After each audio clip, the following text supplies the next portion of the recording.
Hello, freak bitches. Anyway, thanks for coming, you guys. Thanks for having us. This is a weird time. You know, I've been extra weirded out over the last couple months, and I just got back from Mexico. I was on vacation, and I didn't do shit for a week.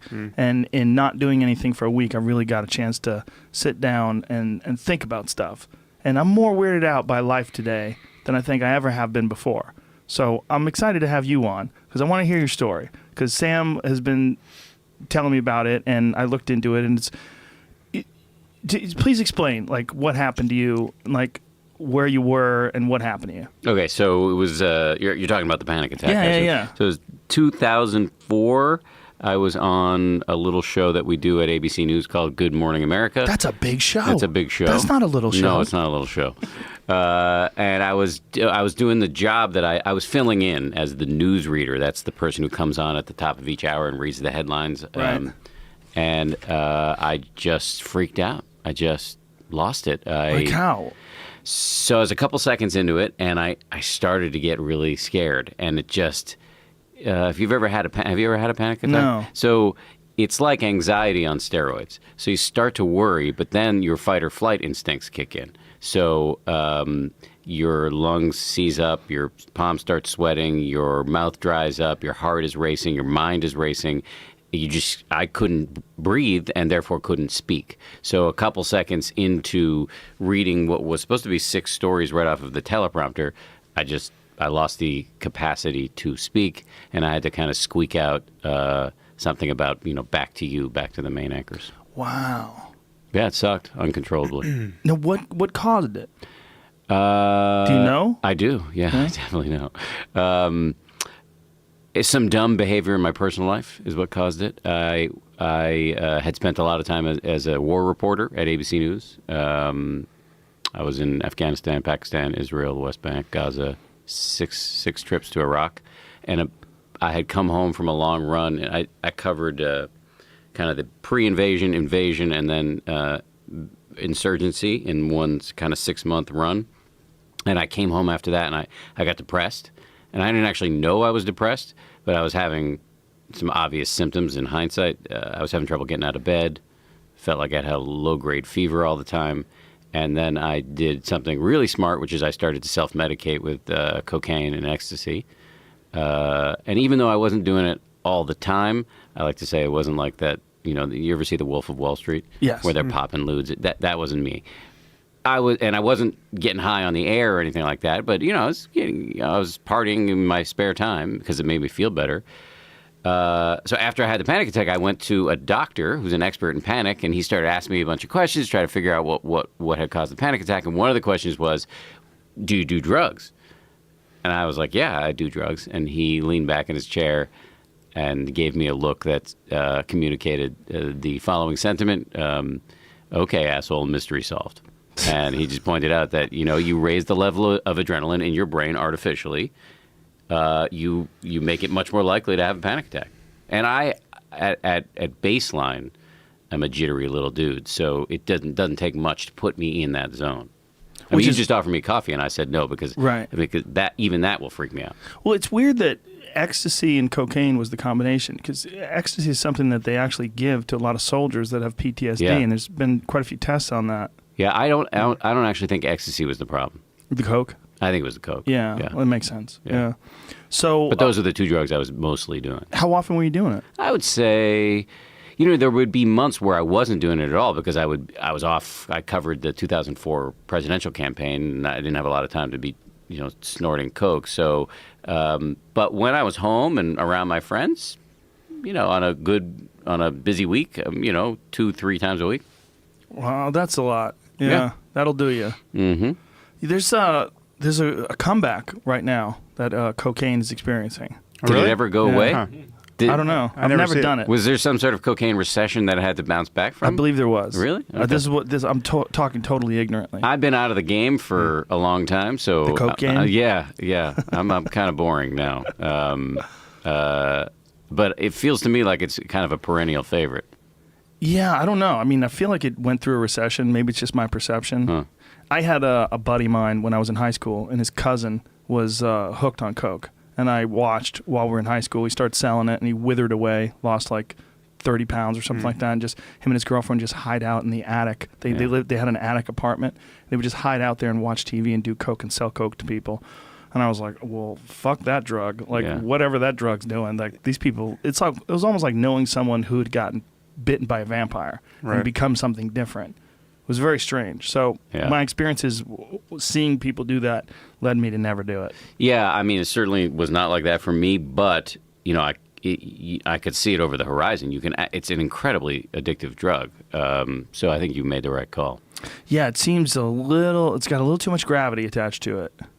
Yeah, I mean, you can get hooked and it will bring you down. There are other drugs you can do. I'm not recommending drugs, but the way my friend Sam, my half brother Sam over there does. Let me get to it. Yeah. There are other drugs you can do that have vastly lower addictive what's the word I'm looking for here, Sam? Characteristics? Yes, thank you. So how did you recover?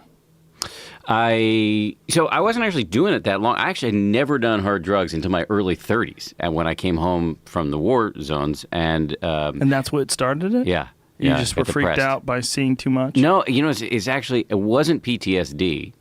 It was I was addicted to the adrenaline. I was having. Wow. It was not that I was traumatized. It was that I was enjoying it too much, and I would come home and the world would seem gray and boring. Wow. Yes, that was the problem. Did you watch Hurt Locker? I'm sure you did, right? Yeah. Did that resonate with you? Absolutely. It's been a while since I watched it, but absolutely. I want to just be clear that the experience of a journalist is so different from the experience, so much more mild than the experience of an enlisted man or woman. Sure. So I don't want to compare my experience to the Hurt Locker. I'm an observer on the side, and I don't even want to compare my experience to more experienced war correspondents out there. I'm thinking of like guys like Richard Engel on NBC. Sebastian Junger. Absolutely. I just actually sat down with him the other day he's got a new documentary coming out.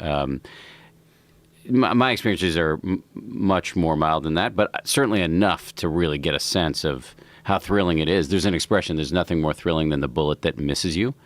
And in my case, luckily they all missed. That was not true for some of my friends. So I had a real sense of the stakes, but it is exciting. It's also thrilling on a idealistic level. I mean, I believe in the importance of bearing witness to the tip of the spear, to what we're doing, to what our military is doing in our name.